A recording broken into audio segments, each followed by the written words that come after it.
Hey guys, it's Falcons Central Radio Show on the Pro Football Central Radio Network. We are here on a special Thursday night. We had to reschedule from our usual Tuesday show, but if you're tuning into us tonight, we appreciate you guys joining us.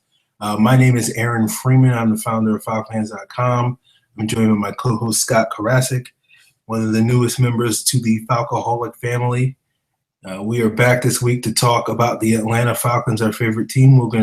Even though we're on a different night, we're going to do our usual format with one subtle change because we're going a little later in the week. I think everybody's ready to move on from that Bucks game. So we'll probably skip reviewing that game. I think you guys pretty much know what happened in that one. So we'll just focus more on this Week 14 preview against the Carolina Panthers, and then we'll get to you guys' mailbag questions at the end of the show, as usual. So, Scott, you got anything you want to say about the Bucks before we jump into the Panthers game? I mean, third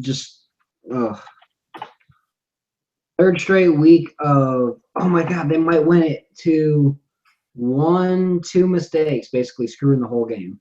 That 3rd and 19, the Ryan interception basically killed the game. Those two plays don't happen. Like, they stop them on 3rd and 19. Who knows what happens in that game? Yep. Same old Falcons, just basically every game pretty much is they make one or two more mistakes than they should, and it pretty much costs us in the game because, whatever. And I will also put this out there. The Falcons need to let Soliai just rest this week. Grady Jarrett's looked really good out there. Just rotate Jarrett and Babineau and Hageman on that interior, and I think you'll be fine. And Claiborne, of course. Okay. All right. That'd be interesting. Seeing those guys go up against Ron Khalil. It'd be an interesting matchup. I mean, I'm more worried about their guards. I mean, I don't think their guards are really anything special, but they've been playing well in the run this year, which means that they will have a little bit better shot against the Falcons in the passing game because you tire guys out in the run game to get to that passing game. Okay. All right. Well, speaking of that, are there any other matchups that you're looking forward to seeing or any lineup changes that you want to see this week with the Falcons-Panthers game? I think they need to attack the fastest people they can or attack with the fastest people they can at the hole that is Michael Over and pass protection. Just awful pass protector. So if we see Croy Bierman and just pretty much anybody lined up across from him that's not Vic Beasley, it just shouldn't happen. But who knows what's going on with this coaching staff. I like this coaching staff, but I haven't seen anything yet that says they can teach this team how to pass rush or that they can put their best 4 pass rushers on the field at any given time. Okay. Well, Michael Orr's having a pretty decent season. He's kind of resurrected his career a little bit. I'm looking at his Pro Football Focus grades, and his run blocking grade is atrocious. It's got to be like the worst run blocking grade in the entire league, doesn't it? Good God. Yikes. But his pass protection has been pretty decent this year. His pass blocking grades held up because he went against Green Bay's second best pass rusher, Nick Perry. Tennessee, I don't know what he did in the Tennessee. Oh, they gave him a bunch of chips in the Tennessee game to help him out. And then against New Orleans, they just put, what's his name, the rookie, Kakaha, across the other side of the field. So he hasn't really faced a great pass rusher really at all this year. Against Houston, J.J. Watt was on the other side all day. Against Tampa Bay, Jacquez Smith went against him, but I don't think he's amazing.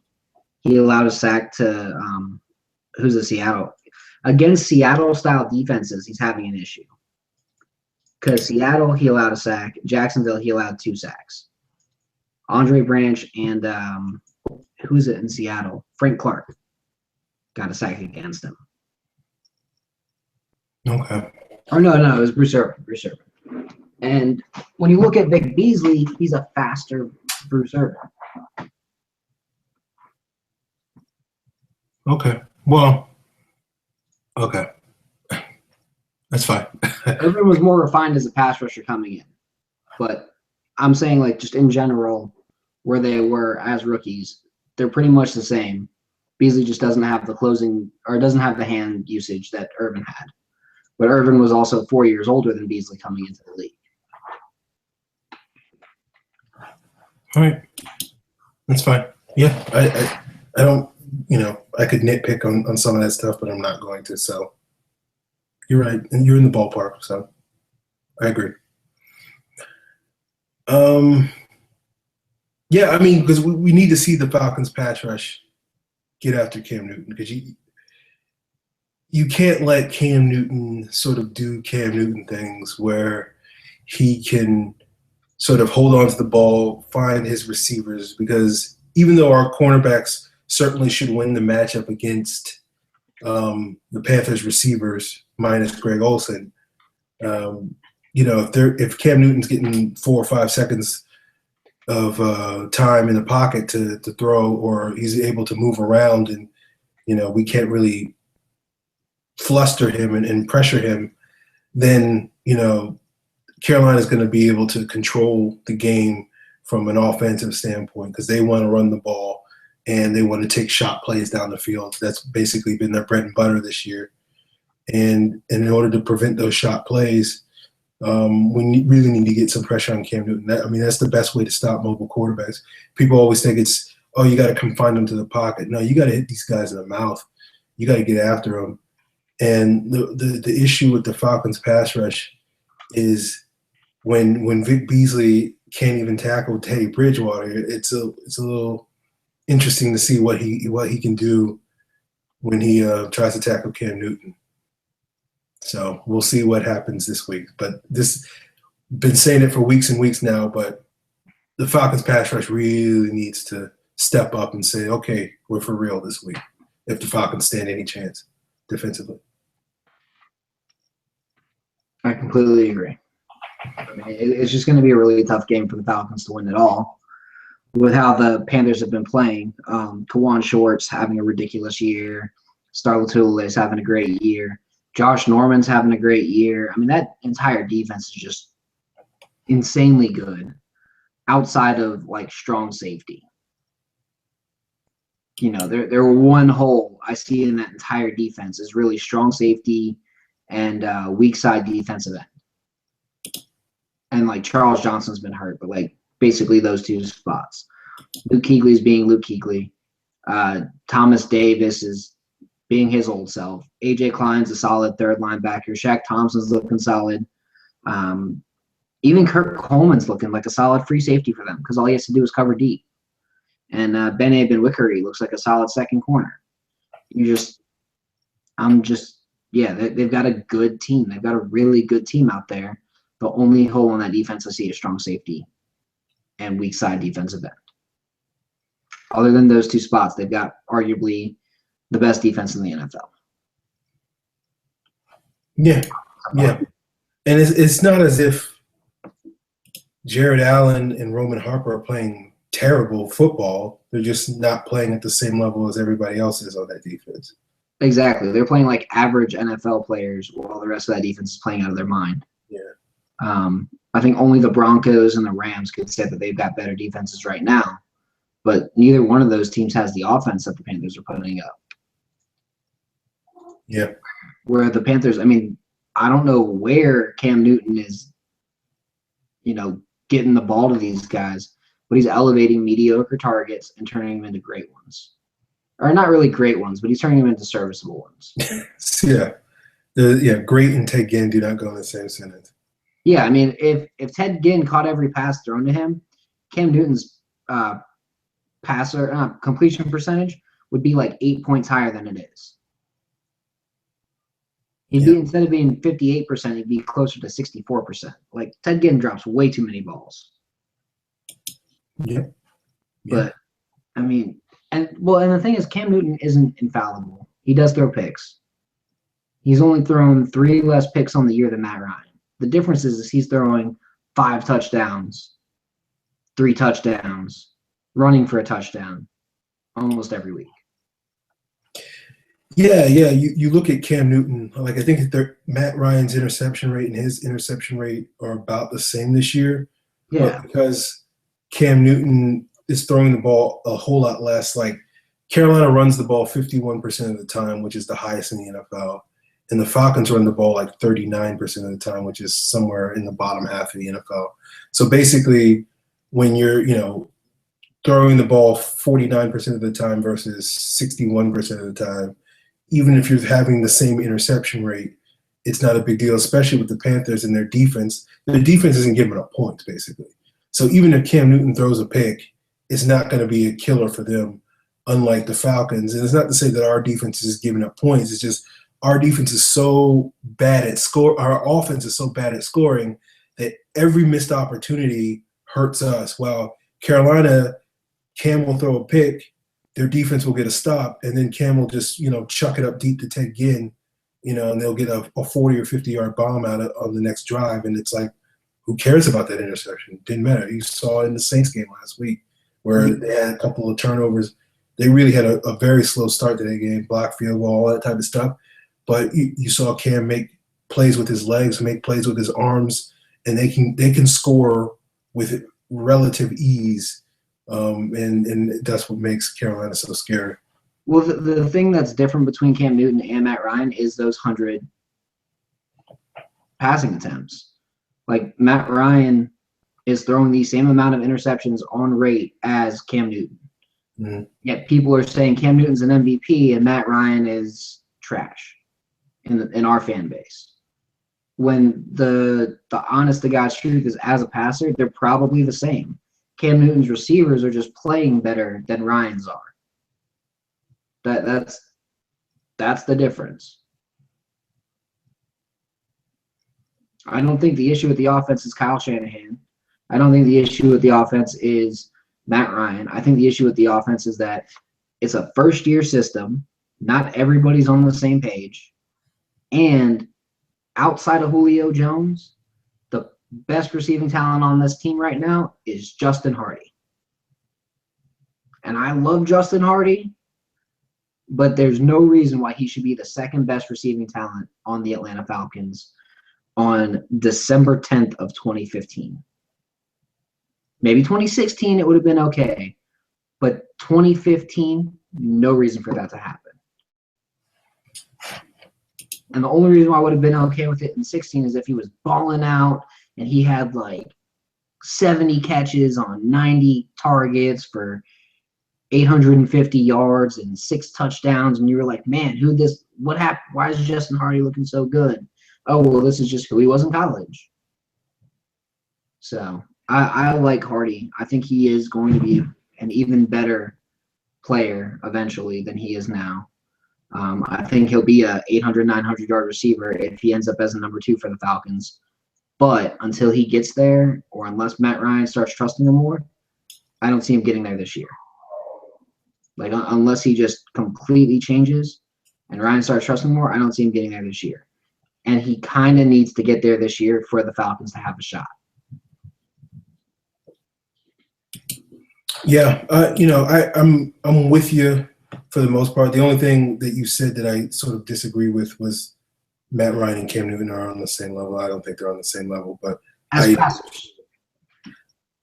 think even though their numbers, there are comparisons that you can make. I think it's very clear that Cam Newton's playing much better football than Matt Ryan. But I know what point you're trying to make, so I kind of agree with the point. I just didn't agree with that one thing you said.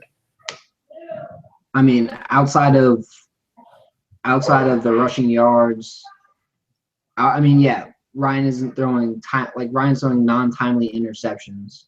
I'll agree with you there. Ryan isn't scoring the touchdowns in the red zone that Cam Newton is. That's the difference right now. But is that Ryan? Is that play calling? Is that the set in the offense? Is that teams are putting 3 guys on Julio in the red zone? Like what we saw in that fade route that he dropped. And then the Falcons just aren't making the play. Like Julio ran a fade route in the red zone this week. And then people went, oh, why didn't they run more of those? He dropped the one that he ran. If Julio catches that ball, the game's completely different. Or am I going crazy here? Like, I love Julio Jones. He's amazing. But that 12-yard catch would have changed the game. It would. Man, maybe the Falcons have finally figured out a couple things in the red zone at least. But no, now they look inept because of a drop pass, because they're not running the ball in the red zone at all. It's just frustrating to see. Yeah, again, I'm with you on your overall point. I just think, Cam Newton is actually doing something to help his team right now, and I don't think Matt Ryan is doing a whole lot to help his team. And that's not me bashing Matt Ryan. I've sat here and defended Matt Ryan for many, many weeks now. So it's not as if I think Matt Ryan is this horrible human being that's a garbage quarterback or anything like that. He's having a bad year. But, I think Cam Newton, the difference between him and Cam Newton is making plays. And right now, Matt Ryan isn't. He's trying to manage the game. And when he gets into these critical situations, he's making mistakes. And when you're not making the throws that you need to make to sort of dig your team out of those holes, you're stuck with the sort of season he's having right now. And I think the difference between Cam Newton is Cam Newton can get himself out of the hole because so much of their offense in Carolina is predicated on the running the football and getting the vertical play. Basically, the offense that we want to run in Atlanta, we eventually hope we will build in Atlanta, which is a heavy run team with a lot of play action and going down the field. It's what we were promised by Kyle Shanahan. We haven't gotten delivered on that promise. I don't think that's all because Kyle Shanahan's a moron, as many people say. But I think, the connection between scoring points and getting big plays is a very high correlation. And Carolina can get big plays and the Falcons can't. And I think that's the number one thing that's killing their team, their season right now, is they're back to being what they were in previous years, where they were a very dink and dunk team. And in those years, it didn't affect them in the win column because they never turned the ball over. And say what you want about Mike Smith, but when he was successful, his teams didn't make those game-killing mistakes like this team is making. And that's really the difference when you're playing this dink and dunk offense and you're getting the penalties, you're getting the turnovers, and you're doing all the, you're letting teams convert 3rd and 19 because you can't tackle a quarterback 9 yards shy of the sticks. That's what the Falcons are today. So, and the Panthers are the polar opposite because, when they faced adversity this year, they seem to thrive in it, and they've responded well to it. And the Falcons are the polar opposite. I'm at a point where I'm ready to see Atlanta bench Roddy White, or not really bench him, but like use him as the 3rd receiver and have Justin Hardy in his place, because there's no reason why Roddy White should be at 711 snaps this year out of the almost 900 snaps the offense has played. No reason. I was at that point like 6 weeks ago. I've been at that point with you since week 4 of the season. Like, I've been with you. I'm just like, dude, this is frustrating to see. Roddy White is not what he was.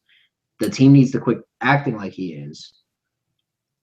Don't get me wrong. He's a good run blocker. He's the best run blocker on the team.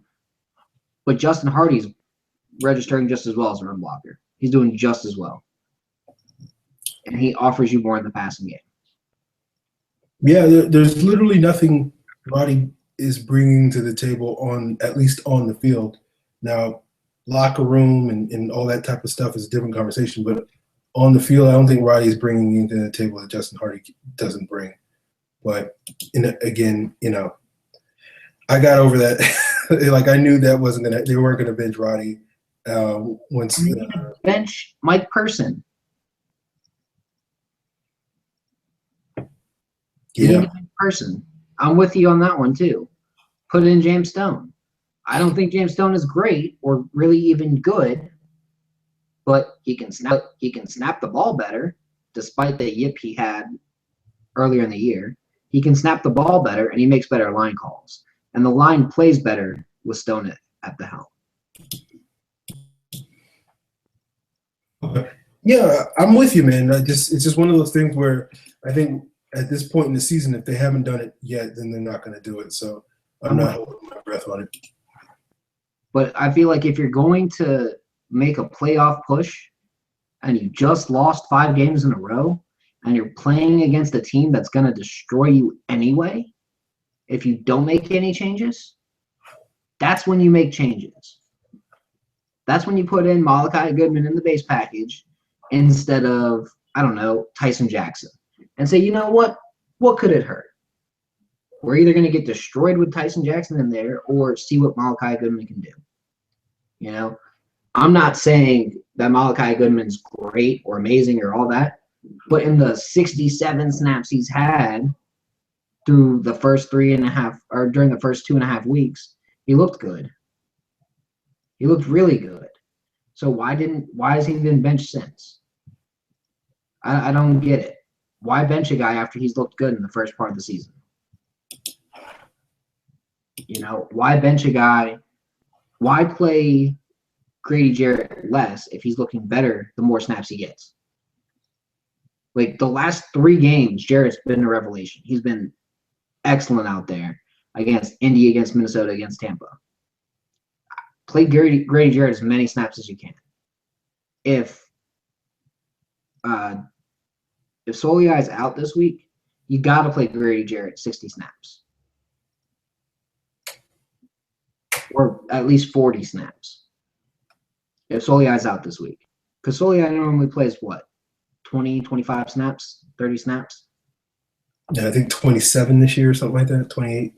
Yeah, something like that's his average. So why not put in Jarrett for 20 of them and then have Hageman play the other 10? Hageman's averaging about 30, well, Hageman's averaging 25 snaps a game. Why not give him a couple more snaps? Because he's had a couple of good games the last 3 weeks too. Let's see what the young guys can do. What's the worst that can happen if you put out a line that's Malachi Goodman, Grady Jarrett, Rashid Hageman, and Vic Beasley as your baseline and just put it out there for a couple downs and just see what it can do. You know, put 5-10 downs on game film and see how they work together. I think that's going to be the line of the future. At least 3 of those guys are going to be the line of the future real soon. So why not put them out there? Why not let the team see what they can do? Why not let the defensive coordinator, why not let Dan Quinn, why not let the offensive coordinator, everybody get together and figure out what the hell's going on with this team and see what these guys can do? You know, see what James Stone can do. I know the Falcons are 6-6, and you got to put the best players out there to try and win. But if you don't change something, you're just going to go insane. As Einstein once said, insanity is doing the same thing over and over and over again and expecting a different result. I'm glad you got the quote right, Scott. I thought you were about to pull a George Bush and screw that up. I mean, it wasn't perfect, but yeah, you got it right. You know, it's doing the same thing repeatedly and expecting a different result. That's what happens. And I love the Falcons, but they have this habit of doing the same thing over and over and over again and expecting a different result. Like starting Roddy White. Like throwing Leonard Henderson out there as the number 2. Those are 2 of the worst receivers on the Falcons right now. I just don't get it. I think we've been through this song and dance before. I think coaches are pretty much the same across the board. I think, people like to pretend that, oh, this coach is different than this other coach. I mean, it's the same complaint that people had for Mike Smith last year. I'm not saying that as a bash at Dan Quinn. I just think people somehow, think that these coaches are somehow magical and are geniuses and are able to figure all these things out right away. And the reality is, no, they're not. They're just kind of winging it. And, what looks like the right move from the outside, nobody on the inside seems to think that way. And, call me cynical, call me pessimistic or whatever, but I just kind of expect that, Just they're going to go with Claiborne. They're going to go, they're going to do what they're going to do. And we can sit on this show every week and complain about it, but it's not going to change anything.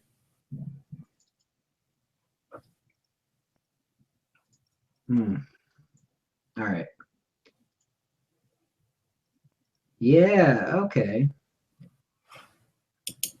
So I'm just looking at some PFF stuff real quick. I just wanted to make sure that they actually gave Tevin Coleman that sack that he allowed when Matt Ryan fumbled the ball this past week. Okay. That was aggravating to see. Everybody was cheering that he jumped on the ball when it was his guy who should have never gotten through in the first place. And if you go back and watch the film, two guys are open on the play. On one of the few times that two guys are actually open on a single play. You had Julio Jones open. He had a step on a guy on a deep route. And then you had Hardy underneath on a crossing route, wide open. Because Levante David blitzed. But he was still wide open. Or maybe not David, Quan Alexander. Okay. Yeah, I got nothing to add to that. All right. You got anything else you want to talk about the Panthers, this upcoming matchup before we jump into the mailbag? Nah, let's go ahead and hit the mailbag. I'm just frustrated with this team. Yeah, you're a Falcon fan. That's just the natural state. All right. First question comes from Dustin. Changed his Twitter handle to Falcon in Hawaii. Will the Atlanta Falcons win another game this season? And if answered yes, elaborate on which team. I may be wrong here, but I don't think that it's possible for the Falcons to lose out. With how bad they've played, they've still been in every single game this year at some point. Now, I do think they get blown out for the first time this week against Carolina. I do think that they go down to Jacksonville and I think they win against Jacksonville at the very least. I think they win against Carolina in that Week 16 game because Carolina says, oh, hey, we're 14-0. Let's sit everybody. We've already got home field advantage because that's what it's looking like for Carolina. And then against New Orleans in the final game of the season, that's a coin flip. At best, the Falcons could be 9-7 if Carolina has everything locked up and, the Falcons play like I'm expecting them to play and at least be in it. They've got to get a break sometime soon. You can't lose every single close game in a season. You can't win every single close game in a season. But they've won, 3-4 one-score games. They've lost 4 one-score games. So there's got to be a balancing act somewhere where they win one of them. And then there's got to be a game in there where they just beat Carolina because Carolina's resting people. And then I could see them blowing out New Orleans. New Orleans' defense looks like shit. And Atlanta's defense at least looks decent. Plus, it's not going to be in New Orleans. It's not going to be on a Thursday. I mean, this team could still go 9-7. But I think likely is 8-8 or 7-9. But I do think they beat Jacksonville. Okay. I think it's funny. I think you're tempting fate, Scott, by saying it's not possible for them to lose out. But, I think they're going to win one game. I think they're going to lose to Carolina. I think they're going to lose to Jacksonville. I think they're going to lose to Carolina again. And then I think they're going to beat New Orleans. But even then, that's a coin toss. I think that last game, I think they're just going to be so embarrassed because I honestly expect Carolina to handle them this week. I think because of playing Jacksonville sandwiched between these two Carolina games, they're not going to be able to get up for that game because they'll be so beat up from getting smacked down by the Panthers. And I think that Carolina is going to destroy them in the Georgia Dome in 3 weeks. I really do. And I think that's going to be the last straw for Arthur Blank. I think we're going to get another graphic of Arthur Blank with his head down on Sunday when the Panthers are up by like 40 points in that game. And then I think they'll get their act together and they'll beat New Orleans. They'll limp to a win in Week 17 and they'll finish 7-9. But you know me, I'm the negative one, so I just don't see any reason why this team is going to play any better than what they have these last couple of games. All right. Brosif929 asks, is this season worse than last season? Oh, no. Because last season the Falcons were getting blown out. Like, 2-touchdown loss to Cincy, 10-point loss to New York, 2-touchdown loss to Chicago, lost by 22 to Baltimore. You know, yeah, they lost close in Green Bay, but that's because Julio went out of his mind. They lost close against Pittsburgh, but they got destroyed by Carolina, 34-3. There's 4 or 5 games there that they just got blown out. They didn't even look close to these teams. Like Chicago, they didn't look close to. New York, they were up 20-10 and then just collapsed. There is no reason why this Falcons team is worse than last year's Falcons team, because this Falcons team can actually run the ball. This Falcons team can actually, sustain offensive drives a lot better. It may not be where it should be, but it is a lot better than it was. And this Falcons team plays way better on defense. Just night and day difference. Last year, the Falcons had the worst defense in yardage, and they had, the 27th best or the 27th defense in points. This year, they are 12th in points, which is a vast improvement, and they're 16th in yardage. So they've gone from complete and utter crap on defense to average, which is where I said they'd be. Because they've got a coach that actually knows how to coach these players and put them in the right spots. But they still need more talent to get to where he wants them to be. Okay. I think you could go, it depends on what your standards are for what are you judging by. If you're judging it by whether the team is better this season, then no, I don't think this season is worse than last season. I agree with Scott, the team is better. But if you're judging it by expectations, I think, then you can that's the argument that you would make this season is worse, because I think, I know a lot of people going into last season expected the Falcons to make the playoffs. I never really had those expectations. I thought that was one of the least talented Falcon teams we had put together in a long time. And I thought it would have been a miracle if Mike Smith had gotten that team to 8-8. He almost did. And so the fact that team fell short of those expectations, it was very frustrating to watch. But looking back on it, I don't think it was as horrible as it was, at the time. This year, because of the 5-0 start, because of the raised expectations of the new coaching hire, and the fact that the Falcons are just kind of barely ahead record-wise, at least, not team-wise, record-wise, than they were a year ago. I think they were 5-7 at this point last year. So it's one of those things where if you're basing it off of expectations, then I think you can make a compelling case that this season is worse than last season. But if you're basing it off of whether the team is improved, then I don't think this season is worse than last season. All right, we got another one from Dustin, the Falcon in Hawaii. Can Matt Ryan take the Falcons to the Super Bowl anytime during his career? Oh, yeah, definitely.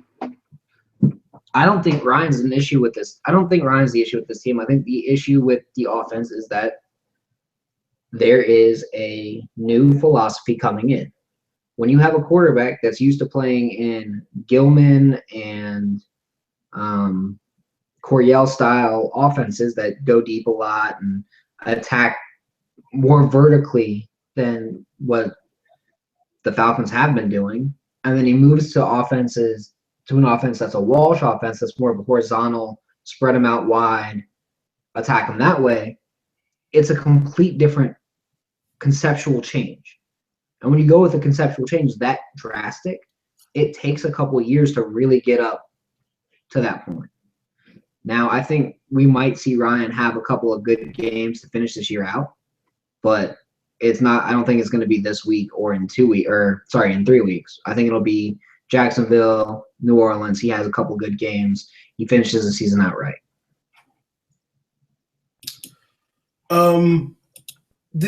These questions I always find interesting because I know the popular narrative is that quarterbacks lead their teams to Super Bowls.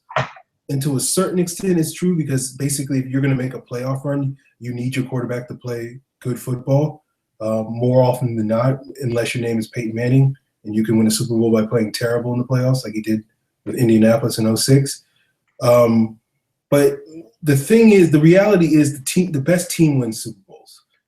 And the reality is Matt Ryan is not going to be the type of quarterback that's going to put his team on his back and sort of have this immaculate 3 or 4 game run in the postseason and just play lights out football. That's not really his game. And when you look back at a lot of these quarterbacks that do win Super Bowls in their Super Bowl winning seasons, you find something very common. You find like when Peyton Manning won that Super Bowl in Indianapolis, he had one of the worst defenses in the NFL, but that defense played lights out in the playoffs. When Aaron Rodgers won the Super Bowl in Green Bay and hasn't been back since, despite the fact that everybody thought they were going to be a dynasty, they had the number 2 defense in the league that year. And the team they beat in the Super Bowl had the number 1 defense. It was the Steelers. Whenever Roethlisberger's 2 rings came when he had probably the best defense. You look at the Seahawks the last couple of years. You look at all the teams that are, in the hunt this year, teams like Carolina, Arizona, Cincinnati, Denver. All these teams are going to be legit threats in the postseason because they can play defense. And I think the issue, not that Matt Ryan has been perfect in the postseason over his career because he hasn't, but there's no chance he's going to carry an offense to a Super Bowl unless he has a top 5 defense. So to answer your question, can Matt Ryan take the Falcons to the Super Bowl? Yes, if we have a great defense. If we don't, then no. The answer is no. He's not that type of dude that's gonna, be doing all this crazy stuff and dropping, Joe Flacco bombs to Torrey Smith, from 60 yards away to Julio Jones, and that's just not his game. That's never going to be his game. It's never been his game. So it's just one of those things where when the Falcons can get a defense that can go and play teams like Carolina, like teams like Green Bay, insert good offense, good quarterback into the conversation and shut those offenses down like we've seen with past Super Bowl teams, then yeah, the Falcons can win a Super Bowl then. But until that day happens, then no. Okay. Another Matt Ryan question. We got a bunch of these tonight. At Cook N23 says, can you compare Matt Ryan's tenure with the Falcons to the next best quarterback that we've had? I mean, you're comparing Matt Ryan to who? Steve Bartkowski, Chris Chandler, or dare I say Michael Vick? Well, I don't think either of us were really alive when Bartkowski was a quarterback. So even if he was the second best, we really don't have any sort of basis to compare since, we were twinkles in our parents' eyes back then. Bartkowski was the era of sadness, so there's not really a way that was a good era. Michael Vick was the era of disappointment because they had so much potential that they just never lived up to. Because Michael Vick was too busy fighting dogs instead of actually playing football. And had he been busy playing football, he would have thrown for more than 2,400 yards in a season. And more than 20 touchdowns in a single year. So I don't think there's that's probably the second best you could say. But I'd say Chris Chandler is a better passer than Michael Vick. And the Falcons, went the farthest with Chandler because you were saying something about defense, Aaron. I think I did say something about defense. And I think that 98 Falcons team had a really good one. I believe they were like top 5 in the league, I think. Maybe I'm wrong. But I don't think I am. They put a clamp down on that the greatest offense we had seen to date, that 98 Vikings offense. So they did something right. No, they were by far one of the better defenses of all time. I think they allowed the least amount of points in a single season. Or not least amount of points. They had the least amount of rushing yards in a single season. Okay. Up until that point.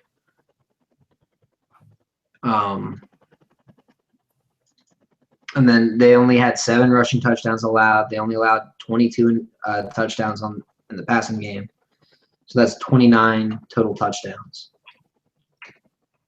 So 174 points. They allowed 11 points per game based off the touchdowns. Yeah. So if you were scoring on the Falcons, you were kicking field goals that year. And that'd be okay if our defense this year was the same way. And then penalties, they were one of the more penalized teams, but that shit happens. It was first downs. They allowed the least amount of first downs that entire season on the ground. And they were one of the better pass. They had 19 interceptions. I mean, they created a lot of turnovers. Mm-hmm. They did everything they needed to do. They had 44 takeaways in a single season. Yeah, they could get pressure on the quarterback with 4 guys. Imagine that. Yeah, they had 40 sacks or 45 sacks or something like that. And it was all from 3 or 4 guys from their front 4. Yep. But 38 sacks, and it was all from like Lester Archambault, Chuck Smith, and Shane Durnett, and Travis Hall. Yep. Comparing Matt Ryan's tenure, like, I don't know what exactly you're fishing for, but I think Matt Ryan is the best quarterback the Falcons have ever had. I think this tenure that he's been on over the last 8 years compared to any other 8-year period is the best in Falcons history.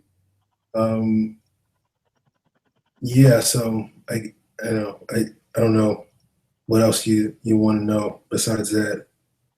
I don't know if I can elaborate any further than that.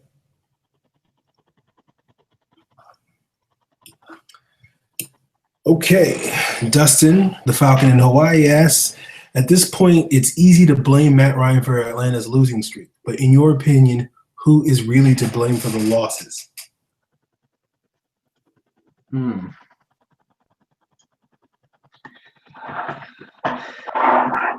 I think it's the offense not executing when they needed to execute. Because if you look at this entire losing streak, it's not like the Falcons have been allowing a ridiculous amount of points or anything.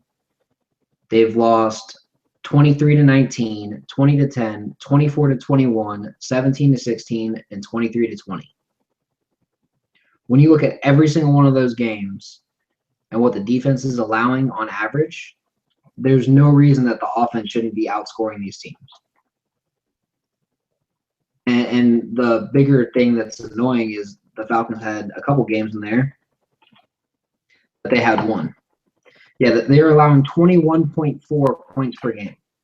That's 3 touchdowns that this offense needs to score just to tie in any of these teams.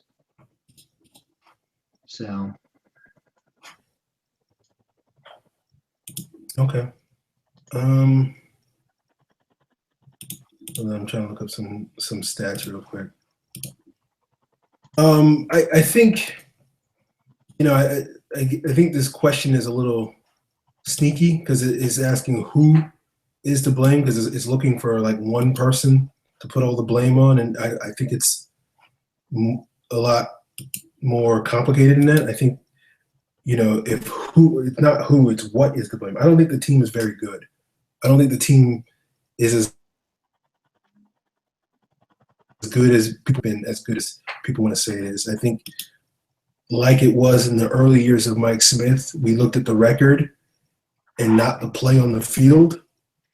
And I think we looked at the record at the beginning of the season when they were 5-0 and thought, oh, we're one of the best teams in the NFL. We're one of the top 5 teams in the NFL. And not really looking at they barely won some of those games against some not so good opponents. And it's not to say that they didn't deserve the win or anything like that. It's just they were kind of not playing great football. I mean, they had that really great second half against the Cowboys and really, dominated the Texans in the first 3 quarters. But outside of that, they kind of got outplayed by the Giants for most of that game and the Redskins for most of that game. And the Eagles, despite the fact that we outplayed them for the first half, they just needed a quarter and they almost stole that game from us in the second half if they make a 44-yard field goal. So I think what's happened over these last couple of weeks is early in the season, they were able to basically dial in with Julio Jones whenever they needed a play, and he would make it. He killed in that Dallas game. He killed that Eagles game. He made the big play at the end to help them win the game against the Giants. So it's one of those things where when you eliminate Julio Jones from the offense, as injuries and defenses have been able to do over these last couple of weeks, you can't generate big plays to get other points on the board. And again, the connection between generating big plays and scoring points is a very high correlation. Most of 60 to 70% of all your points are going to come off of drives where you get big plays. And the Falcons over the last 6 or 7 games are near the bottom of the league in terms of generating big plays. Defense has been relative to the offense fine, but the defense has, given up some drives. They did it against Tampa Bay last week. We saw them give up 2 fourth quarter drives to the Redskins that sent that game in overtime. They didn't get the stops in other games. Blaine Gabbert looked competent against our defense. So even though the defense relative to the offense is not the weak part of this team, I don't think the defense is good. I think it's average. I think it's fine. I think it's keeping us in games, but it's certainly not helping us win games or anything like that. And, again, considering where they were last year, it's understandable. So I'm not trying to sit here and bash the defense or anything like that. But I think, if you're wanting one person or one thing to blame the Falcons losing on, blame the team. The team isn't very good. They had 4 or 5 years of bad drafting and bad free agency, and you're seeing all those years of missed opportunities, not drafting a tight end, not drafting wide receivers, wasting years and years trying to make Garrett Reynolds and Peter Kahns into starting offensive linemen, and now they got to throw out these old guys and Mike Person as their interior offensive line, and not drafting pass rushers, and now we don't have a pass rush, not replacing guys like Lofton, Weatherspoon, and Nicholas and Peterson at linebacker, and now we have bad linebackers. The list goes on, and it's catching up to the Falcons, and there's no magic fix, fire this guy, trade this guy, and all these problems go away. It's going to take time. You're going to have to start drafting good receivers. You're going to have to draft a tight end. You're going to have to draft offensive linemen. You're going to have to draft pass rushers, et cetera, et cetera. Falcons are in a what's the word? Rebuilding year. There you go. That's normally we hear rebuilding, we think, 3-13. They're not in that state. They're still competitive, but they're just going to be one of these mid-level teams for this year and probably next year. We hope that they can be mid-level and I think they're playoffs, but I don't think they're ever going to be on par with the teams like the Panthers or the Cardinals or the Bengals or one of these teams that has legit Super Bowl aspirations. I think we're still several years away from that. So, yeah, I hope that answers your question, Dustin. Okay, Jeff Proctor asks, why did Matt Ryan flourish in 2008 with Cutter's new scheme and struggling in his first year with Shanahan? What's the difference? In 2008, Ryan was in Malarkey's scheme. Yeah. Still had some struggles. In 2012, he had no issues with Cutter's scheme, because Cutter's scheme is basically the exact same thing that Malarkey was running, with 4 verticals and screens added and not as many slant routes, where Malarkey was slant routes and reverses and gadget stuff. So, I mean, Malarkey and Cutter basically run the same base scheme, the same base Sid Gilman inspired scheme that they just tweak depending on who their mentor really was. Where when you go away from Gilman, you've got a different tree that comes from Bill Walsh, and that's what we're looking at with the Shanahan scheme. Mike Shanahan basically took the Bill Walsh passing scheme and said, hey, let's add this zone blocking running game to it because I think it's a perfect complement. And Kyle runs the exact same scheme his dad did, just almost to the letter. What we're seeing right now is the 98 Bronco, or the 93 to 2002 or whatever, whenever Shanahan got fired. We're seeing that Bronco scheme right now from when they had their greatest success. And it took Elway a couple years to really get into that scheme too.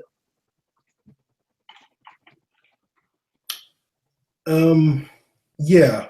I mean, Cutter's scheme was basically 4 verticals, but it was run 10 yards, turn around, and Matt Ryan will throw you the ball.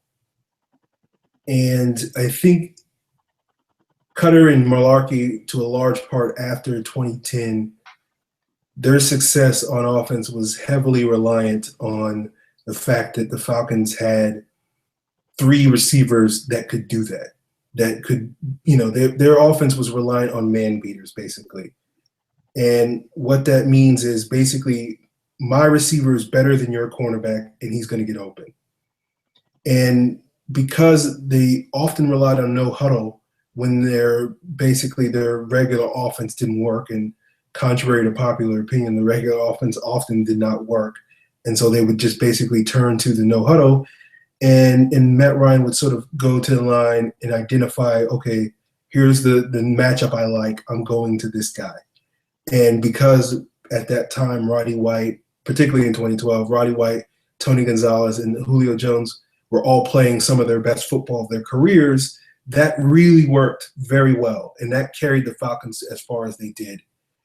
And this year, with Kyle Shanahan not doing that, not allowing him, and I think some of the reasons why we've seen the Falcons struggle with the blitz is because I don't think Ryan is doing as much dictation at the line of scrimmage as he has in past years, where he's had enough experience now where some of these blitzes that teams are throwing at him, we shouldn't be getting caught off guard by these blitzes as easily as we have been over the last month plus. So I think that's part of it. I also think another part of it is he doesn't have those weapons. He doesn't have those go-to guys. Like back in 2012, if we're talking about Cutter, and really 2008 as well with Roddy. If you go back and you watch that 2008 season, there's so many times where Matt Ryan just throws up a pass and Roddy White just goes up and makes a play. And he bails him out so much that season, which people don't remember because, it's 7 years ago and obviously memories fade. And in 2012, it was just Matt Ryan dropped back. I know Tony's going to catch this. I know Roddy's going to catch this. I know Julio's going to catch it. And that's a level of comfort that he does not have. And, I've sent out gifts of this and other things and screenshots and whatnot over the season. But in instances, he only has Julio now. That's that type of dude. And because Julio's getting double teamed and because everybody knows Julio's getting the ball, he's uncomfortable and he's pressing and he doesn't have the faith and confidence in the rest of his receivers, and it's affecting his play. It's not to say that Ryan is sucking because just his receivers are bad. He's certainly responsible for a lot of the boneheaded decisions he's making, like we saw last week. But I think, it's a combination of being out of your comfort zone. It's a combination being in the first year of offense that is new. It's being a combination of doing the things that you got comfortable doing for 7 years and someone coming in and saying, no, we're not going to do that anymore. We're going to do something different. And even though there's some growing pains with it, I do think if and when Kyle Shanahan gets the pieces his offense needs to be successful, we will see Matt Ryan, go back to being the good version of Matt Ryan. I just think people wanted this instant fix that, is not being the case, and maybe wasn't realistic. But I think the doom and gloom. Matt Ryan, is done, that type of stuff. Kyle Shanahan has to go. I think that's just being premature. You got to give it some time, and we'll see. If Kyle Shanahan comes in next year, gets the wide receiver 2, gets the starting center that his offense needs, and the offense is still struggling like this, then I think you can really legitimately say, yeah, let's get rid of Kyle Shanahan. But basically firing an offensive coordinator after 1 year, or if the next offensive coordinator comes in and isn't able to, produce a top 5 offense, are you going to fire him too? If Matt Ryan has another average year, are you going to fire, just going to keep having this revolving door of offensive coordinators until you find the one magic offensive coordinator that can make it work with Leonard Hankerson and Roddy White at this point of his career, and Jacob Tamme and Mike Person? Like the talent level on this offense, besides Julio and Devontae and DeMarco, is not good. And I just don't get why people don't see that. But I think you could say Jake Matthews and Ryan Schrader are solid pieces. They're red chip pieces right now. Yeah, they're fine. But it's like the rest of the team isn't good. It's a bunch of average players. I think people are getting really down on Ryan without realizing that historically, a lot of quarterbacks have hard years at age 30. One of the worst years that John Elway ever had, age 30. One of the worst years that Peyton Manning ever had, age 30. Because their arm strength starts to deteriorate and they don't know how to handle it. Peyton Manning had a year where he jumped up from, I want to say, 10 interceptions a year to 16 when he was 30 years old. And it was just like, oh my God, what happened? At 31, his arm strength died. That's all that happened. His arm strength died. He had to adjust for it. He adjusted for it, and he got better. He still threw for 31 touchdowns and 4,000 yards. But he had to adjust for it, and he kept throwing picks because he wasn't used to not being able to hit the holes. And he wasn't getting the pass protection he needed, so he fumbled a little bit more. If Ryan finishes this year with only 14 interceptions, that's not a horrible year. If he finishes, he's going to finish the year with over 4,000 yards if he just stays healthy. So, every quarterback has those years where they're just not at the top of their game. Yeah, I agree with you, Scott. I think you look it up historically, you're going to see a lot of guys in their 7th and 8th years struggling. And I've mentioned this before with Phillip Rivers and Carson Palmer. I have a different theory as what causes it. I think what ends up happening is you look at most quarterbacks, they tend to peak in their 5th year. I don't think it's a coincidence that Cam Newton is an MVP candidate in his 5th season in the NFL. Matt Ryan's 5th year was the 2012 season. And you go back through historically, and more often than not, you'll see the Steve McNairs of the world, the Tom Brady's of the world. They all sort of peak in their 5th year. And I think what ends up happening is as these quarterbacks have this upward trajectory in their first 5 years in the NFL, teams make the assumption, oh, he's just going to keep getting better and better. And then they sort of take these shortcuts with their personnel. I think this is exactly what happened to Phillip Rivers. That 07 Chargers team. At age 30, Rivers threw 20 interceptions, had the worst year of his career. Yeah. And it's one of those things where these teams sort of dismantle. Look at Dallas. Tony Romo was fine until he hit age 30. And then Dallas suffered through a bunch of 8 and 8 years because they had a bad defense. They put too much on Tony Romo's plate, and they forced him to have to go out and try to win every game. And then the minute they took that off of him and started giving the ball to DeMarco Murray 30 times a game, had the league's best offensive line, and then had what was a competent defense, all of a sudden Tony Romo bounces back. And then fast forward a year later, you remove that running game. The offensive line isn't playing as good. The defense isn't playing as good. And, the Cowboys are having the season that they have. And I think teams get lazy and they think, oh, my quarterback is 27. Imagine how good he's going to be when he's 30. And most of these guys peak at 27, 28. We could talk about this all night, dude. We really could. But we got a lot more mailbag questions to answer. Yeah, you're right. I'm sorry. Okay. Sammy Logan asks, why did Shanahan call a read option play?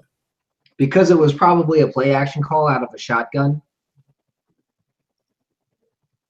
I don't think Ryan was actually calling an option play. I think it was either a run play where he's supposed to hand the ball off, or it was a play action and there were no receivers that got to the side that they were supposed to get to before he got sacked. I think it's either or.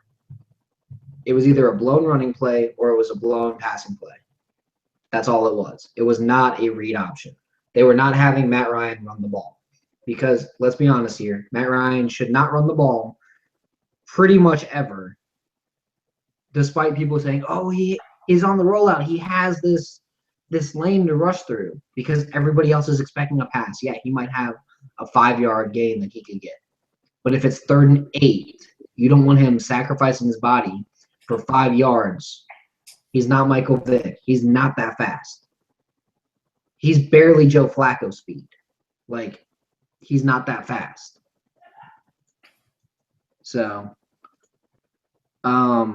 yeah, like that's just it. That's why you call it a read option play. It's not a read option. It's a play action. Yeah, I didn't do much tape study on the Bucs, so my only guess was maybe Shanahan saw something in that Eagles game where they ran some read option and the Bucs bid on it. And so maybe he threw out a couple of plays there and thought, okay, maybe we'll catch him sleeping again. That's my best theory. So, Evan Birchfield asks, not saying that I or we want it, but can you explain what would happen if the Falcons got rid of Matt Ryan? Because some fans think or want this to happen. There's 14 quarterbacks at most that are gonna win, or that are gonna be better quarterbacks than Ryan. At most. At absolute most. So what's going to happen if you get rid of, at worst, the 15th best quarterback in the league? You have to replace him with someone who is as good or better in order for your team to win as many games or more. So what happens if you get rid of Matt Ryan? Yeah, you get a little bit of cap space, and then you get a lot of headache and a lot of frustration when you draft guy after guy after guy that fails to work out and you have a Browns type situation. That's what happens with Matt Ryan. I think the best case scenario for getting rid of Matt Ryan is what the Bengals did a couple of years ago with Carson Palmer. I think I brought this up. I've written about this before. Basically, what the Bengals did, for years and years, the Bengals were really bad at drafting, really bad at free agency. Then they sort of got their act together around the same time that Carson Palmer was sick and tired of losing and asked to get traded. And thereafter, they started drafting guys like A.J. Green. They drafted, obviously, Andy Dalton. Geno Atkins was drafted the year before that. They end up getting guys like Vontaze Burfict, et cetera, et cetera. So basically, the best case scenario, if the Falcons get rid of Matt Ryan, I would say is they wind up getting a competent mid-level starter in the same vein that Andy Dalton has been the last 4 years. They build up their roster for another, 4 or 5 years, and then hope by the 5th year, when that quarterback is about to get paid a bunch of money, everything clicks and, they're a good team. But I think at the same time, you can still do all of that without having to get rid of Matt Ryan. You can still draft good players. Getting rid of Matt Ryan really doesn't affect that all too much. Maybe you get one extra first-round pick or something like that if you trade Matt Ryan or something like that. But in the long run, that's probably not going, unless you end up drafting, I don't know, the next J.J. Watt. I don't think that first-round pick is going to be that difference maker that suddenly changes the fortunes of your team. So I think that's probably the best case scenario. But again, that's sort of dependent on you hitting on an Andy Dalton, which is not as easy as probably people think it is. You're more likely to hit on a Geno Smith type instead, and you'll have to suck it up for 4 years having Geno Smith as your quarterback. More than likely, you're probably just going to wallow in misery. If you get rid of Matt Ryan, and you're just going to be an average team with a bad quarterback.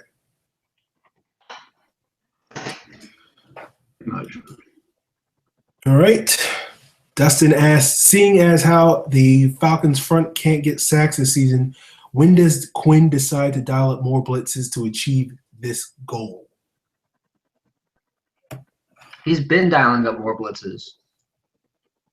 The Falcons have blitzed 10% more than they have in the past. I mean, what do you want them to do? Go up to 45% blitzing from the 28 that they're at? Like, you can only blitz so much. Your front four has to get there. They absolutely have to get there. Yeah. Yeah. The best defenses can get pressure with 4. And the Falcons don't have that personnel yet to be able to get that. Beasley's got to take a step. Jarrett is on his way, but he's still far away from being that dominant sort of interior guy. And then, Babineau's doing Babineau things. Babineau's always fine, but, he's not going to be around for probably more than another season. And then you're still missing that other edge guy.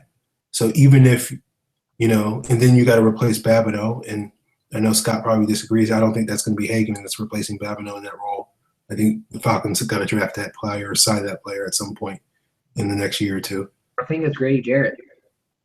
No, I'm saying the other interior guy. Oh, okay. Like, I think Hageman's going to be there for a long time. I just think Hageman's more that Tony McDaniel role. Like, plays 3-tech 60% of the time, mainly running downs. And then when he's in there on passing downs, he's a 1-tech.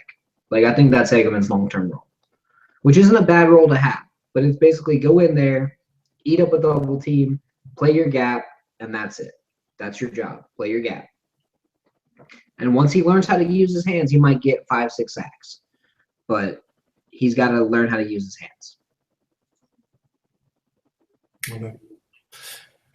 All right. Evan Birchfield asks, should we worry yet about Beasley's production? 0 tackles and 0 sacks in the last 2 games. I mean, not really. You're not going to get a lot of production out of Beasley without a true pass rusher also on this line. I mean, it's tough to have him as the only pass rusher off the edge. Don't get me wrong, Schofield's looking good. But both of Schofield's sacks are from rushing in the middle, lining up as a linebacker, not playing as an end. Schofield off the edge isn't great. Atlanta needs someone who can come in off the weak side of the defense and attack the quarterback and create pressure. They need someone to do what John Abraham was doing. If the Falcons had John Abraham in his prime and Vic Beasley now, Beasley would probably have 10 sacks. The issue is that they don't have a John Abraham type. They need something. Yeah, I'm not really worried about Vic Beasley. I think pass rushers generally struggle their first year, with a couple of exceptions. Javon Curse, Julius Pepper, Sue, those type of guys. I guess my concern was going to more be with Beasley if he doesn't make a significant leap next year. And I'm going to be curious whether or not the Falcons are sort of going to abandon their plan of keeping him at Leo and might start tinkering with him playing strong side linebacker long term. So I'm not worried about Beasley's production right now. He's going through some rookie growing pains, but if he's going through sophomore growing pains, then I'll be worried. But for now, it's okay. It's not a big deal. Okay, Dustin asks, if Atlanta finishes 6-10 and has a top 15 pick, what position do you think they fill first, and who would be the ideal fit?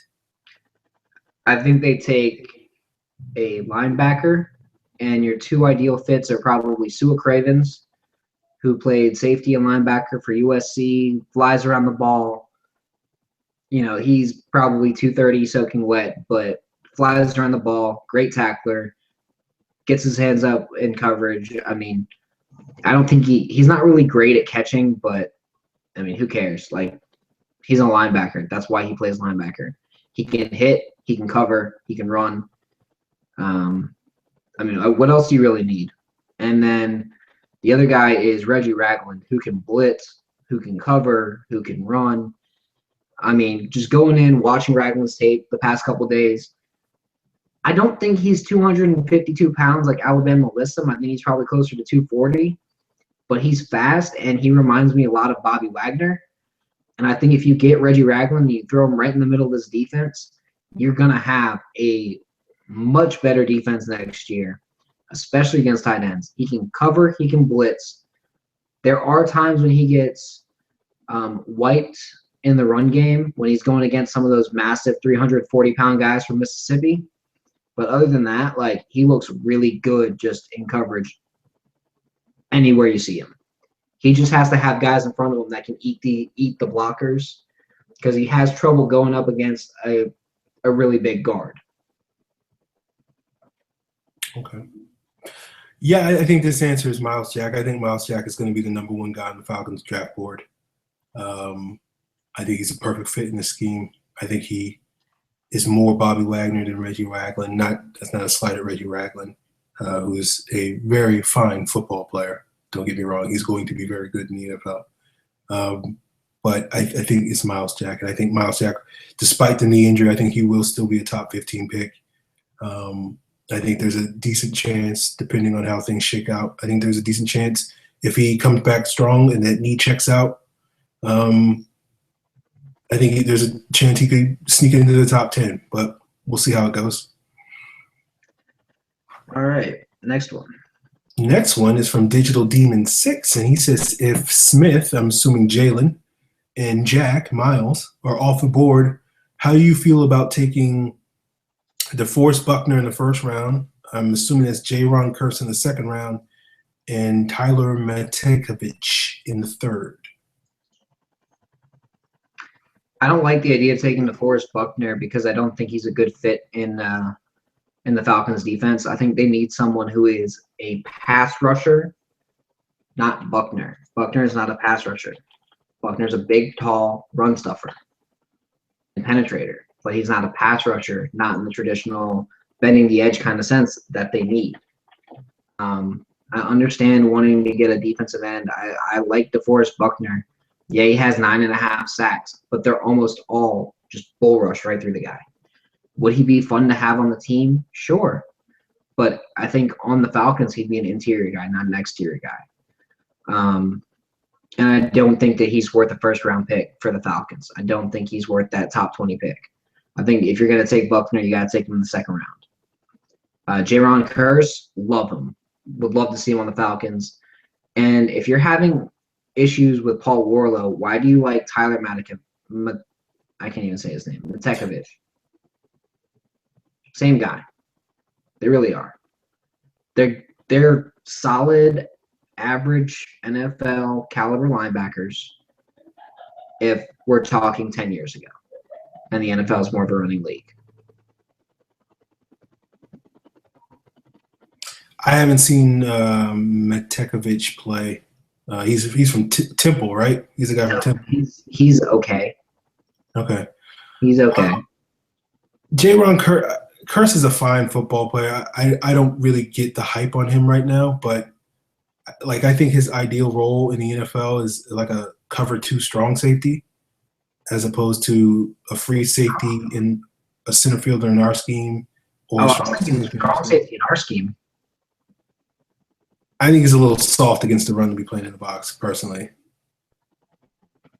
I think he's going to be a good NFL player. Don't get me wrong. I think I'm not trying to diss him, but I've heard, there's like a hype about him that like he's this, and this was kind of the hype when we had Calvin Pryor and who was the other guy?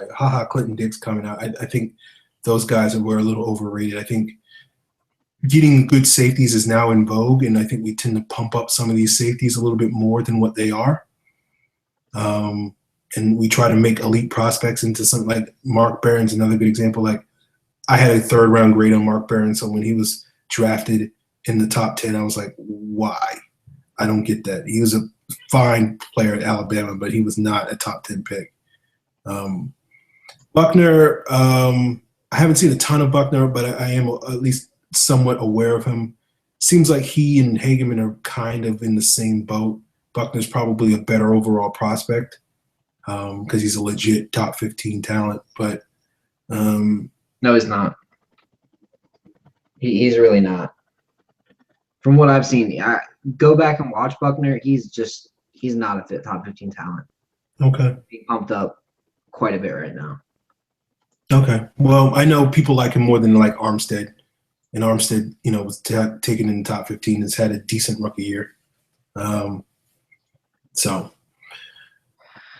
yeah, that draft, I would be very, obviously, again, haven't seen a ton of all those guys, but I'm not impressed with that top 3, basically. I wouldn't be either. All right. I think they're picking positions and not players that fit the scheme, really. Yep.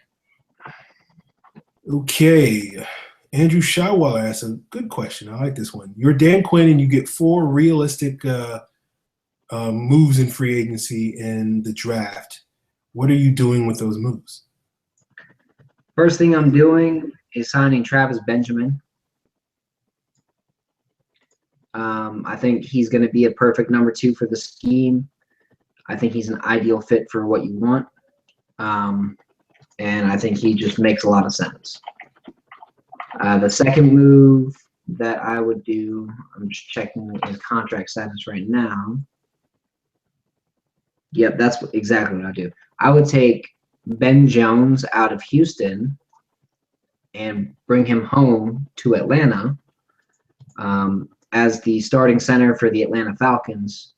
Like he should have been drafted back in 2000 and what was it, 2012?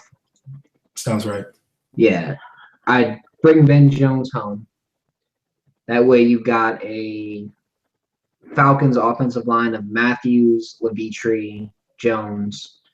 I think Asamoah will get a shot at right guard, and then you draft someone in the mid-rounds to compete and have James Stone also compete and, bring back Chester to also compete and just make that a competition.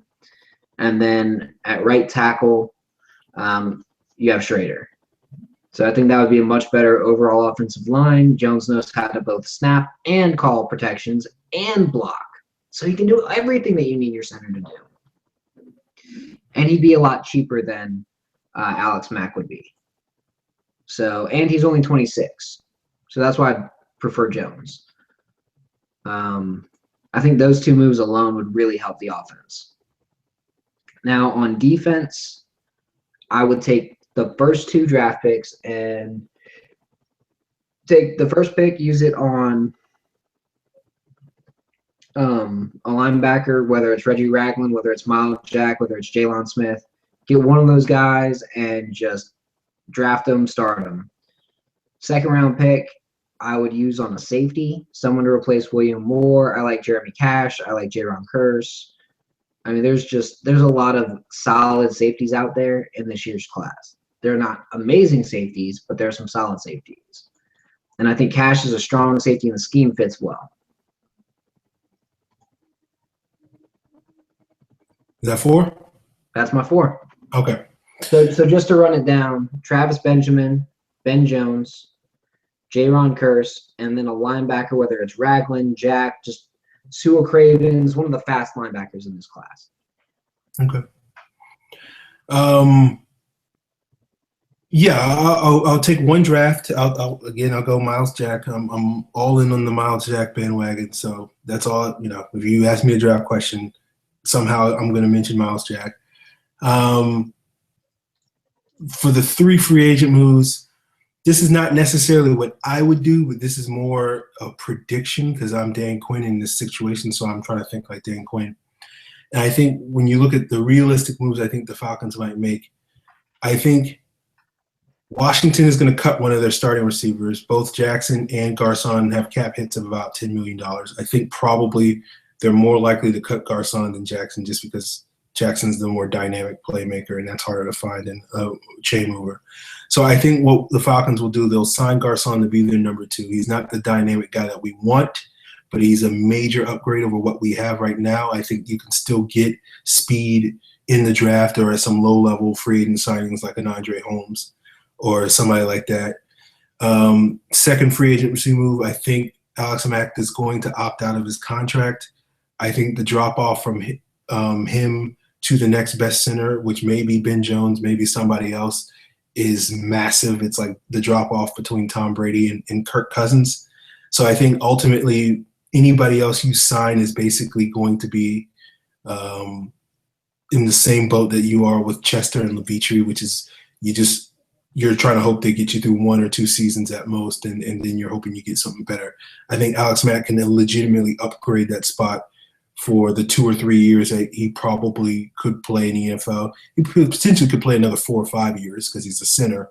But generally speaking, I don't really expect guys to play past their 32nd or 33rd season. So, but Alex Mack is a really good center.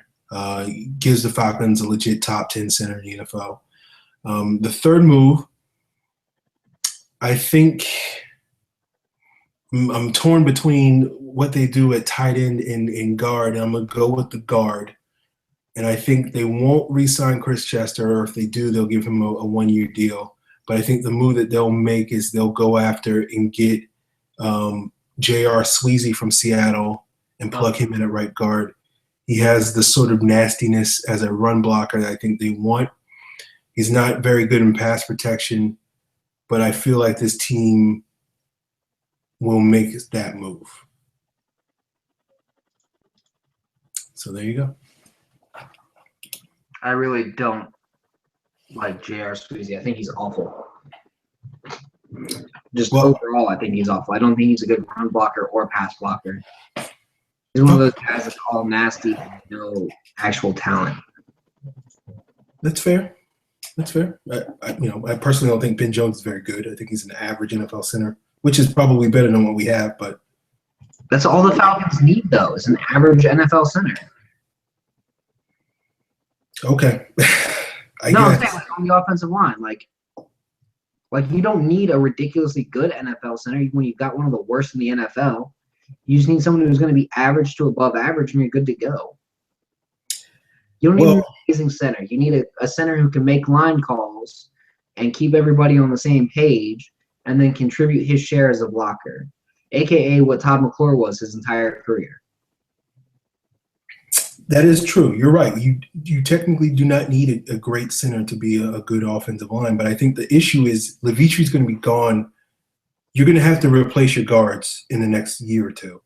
And I think if you just have Ben Jones there, the chances are then you're going to need to get a good guard because you're not going to be able to put average guards at that spot. The Falcons need to strengthen the interior of the offensive line because Matt Ryan is better when he has a clean pocket that he can step up into. And I think just targeting average players like we've been doing these last couple of years is not going to give you that. So I think if you can get Mac, even if you have to overpay for it, then I think it's worth your while because you're one step closer to having a good interior than you would be if you're going with Ben Jones. So 2 things about Ben Jones. The first thing is he's going to come from a team that already runs a zone scheme, that runs the same zone scheme that the Falcons run. So you don't even have to worry about that. The other thing is that you're going to have a guy who, you've got to replace a couple of guards in the next 2 years. I understand that. But you could take a guard in the 3rd round like Cody Whitehair and train him and put him at left guard eventually once Levitri's gone. You could re-sign Chester for a year and have him compete with Asamoah for the starting right guard spot. And you never know. Maybe he turns it around and looks good next year. So I just don't see that as I don't see guard as much of a puzzle as I see center. And I see center, you don't need a guy who's going to be Alex Mack. I don't disagree with you on principle. I just think, you're right. Ben Jones is not a bad player. The Falcons can do a lot worse than Ben Jones. I just think he's an average starting guard. I think he's just average. I don't think he's going to make you into a good offensive line. I think you're doing what we've been doing, which isn't really working, which is sort of just plugging and playing with these mid-level starters and hoping and praying that we can get through the season. So I think if you have an opportunity to get Alex Mack versus, 2 years of Ben Jones versus 2 years of Alex Mack, I think it's definitely, or 4 years of Ben Jones versus 2 years of Alex Mack. I think it's definitely worth your while to go with Alex Mack. Yeah, but 4 years of Ben Jones at $2.5 million a year could help your team more than, because you can spend the money on the guard spot if you need to. By cutting Asamoah, you can put the money into the guard spot and upgrade 2 spots, going from a bottom 3 center to an average center, going from an average guard to an above average guard, helps the team more than just getting a good center and then going, oh, hey, what are we going to do about guard with no money?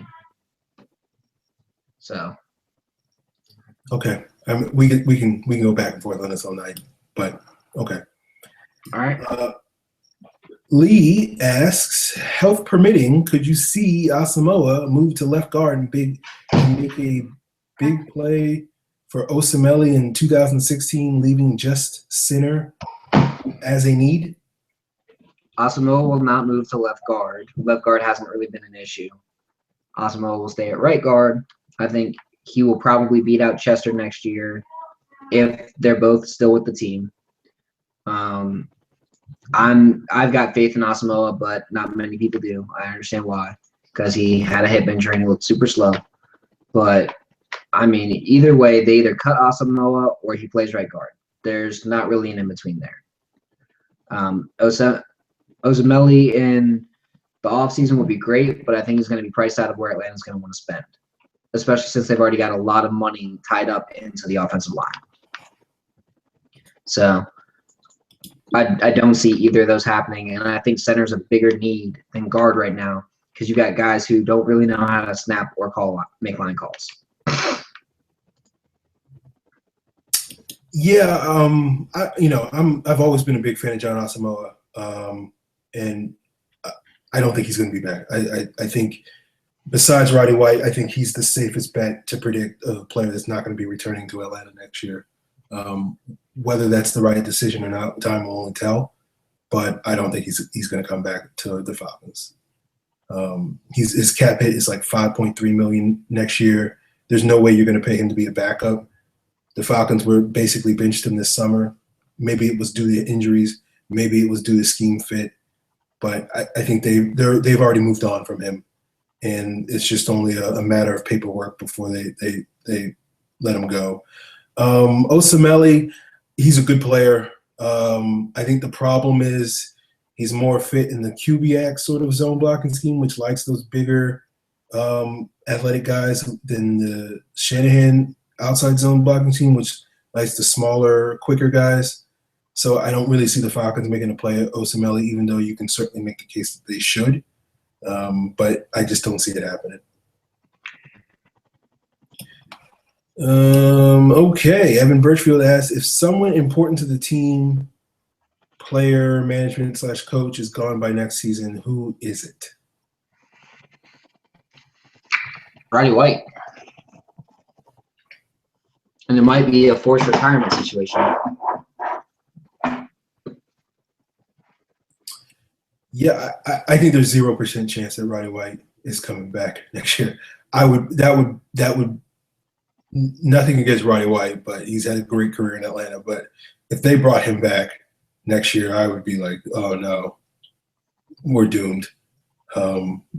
It's just he's done. That's the bottom line. He's done, and he'll get cut. He'll probably sit on the open market for 6 months, like Reggie Wayne did, and someone will pick him up before training camp, and maybe he'll stick then. But I really think his NFL career is probably over, even if whether he wants to believe it or not. If you're talking about like management / coach, I guess this is a question of, do I think Thomas Dimitroff or Kyle Shanahan is gone next year? I don't expect Dan Quinn to fire Kyle Shanahan, but I do feel like if the Falcons have the sort of finish that I predicted earlier, and they basically lose 3 of their next 4 games, I feel like because Arthur Blank and the clamoring that there is for some scapegoat to be had, someone's going to have to lose their job just because Arthur Blank needs to sell PSLs. But it's not going to be Shanahan. I wouldn't bet on it, but I'm like, I think if they really struggle over this last month, I think that it's only going to get louder, and so it wouldn't shock me. I don't think it should happen. I don't want it necessarily to happen, but it's starting to make me think that this organization is dysfunctional. But we'll see how it goes. I'm not ready to make that commitment, but we'll see what happens this year. But this, we'll see. But I will say that I do think there's a decent chance that maybe Thomas Dimitroff is the scapegoat instead, if it's not Shanahan. That'd be who I'd put money on. Not that I think he should be fired, but I think that's what would happen. Yeah. Someone's going to get fired. That's all I know. If the Falcons lose 9 out of the last 10 games, someone's going to get fired. And it's because there's just not enough talent throughout the team. I mean, that's what would happen. All right. We're almost done, guys. Evan Birchfield asks, apparently all the teams will do color rush at least once. What would you like to see us do? He's referring to next season. Silver. Okay. Because a big, bright red Falcons uniform with the red that the Falcons use would look pink. So I would much rather see the Falcons wear silver uniforms and just have a unique look to it than whatever the hell that all these other teams are wearing. Dallas didn't really wear a color rush jersey. They wore their white throwbacks. I'd like to see the Falcons at least either come up with something new, like a silver, go with an all black, which would be great. I know Aaron loves the black on blacks. I love the black on blacks. Or just, that'd be it. Like black on black or an all silver, just like, boom, this is sexy. And there's a way to make it look good. So one or the other. Okay. Yeah, I want the black on black. I think that's the only way that you should do it, but knowing because the Falcons for some reason hate their black on black jerseys, I don't know why, it's probably going to be an all red get up and it's going to look stupid. So looking forward to that. Looking forward to complaining about that. So yeah. Okay, last question from Cook in 23. Do you see this season being a problem to get big play free agents in the offseason? I mean, not really.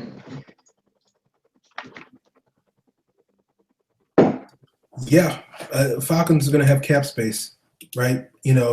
People don't like to say it, but free agents go where the money is. Like, it's not the only thing that they think about, but if you fork up enough cash, and as long as you're not the Raiders from last year, where you're coming off a 2-14 season, teams are going to, players are going to willing to come with you, and the Falcons are going to have plenty of cash. I think they're right now projected to have like 16 or 20 million under the cap. They'll cut a bunch of guys and probably create another 15 or so. So they're going to be like over 30, and they're going to have money to, if they want to, throw a bunch of cash at people, they'll have the ability to do it. So I don't think it's going to be a problem getting free agents.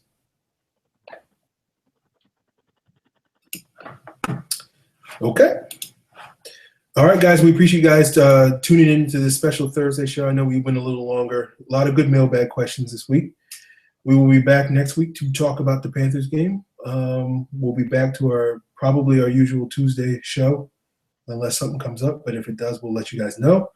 If you guys want to get in touch with the show, ask a mailbag question, use the hashtag Falcons mailbag. You can tweet at me. I'm at FalcFan. Scott is at Karasik PFS.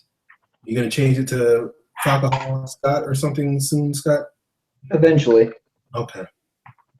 That's the new project we're working on. You can tweet at the show at Falcons PFC, and try to get this up on iTunes tomorrow and whatnot. And we'll be back next week, guys, and hopefully the Falcons will at least look decent against the Panthers this weekend, so that we won't be crying ourselves to sleep on Sunday night. So I hope so too.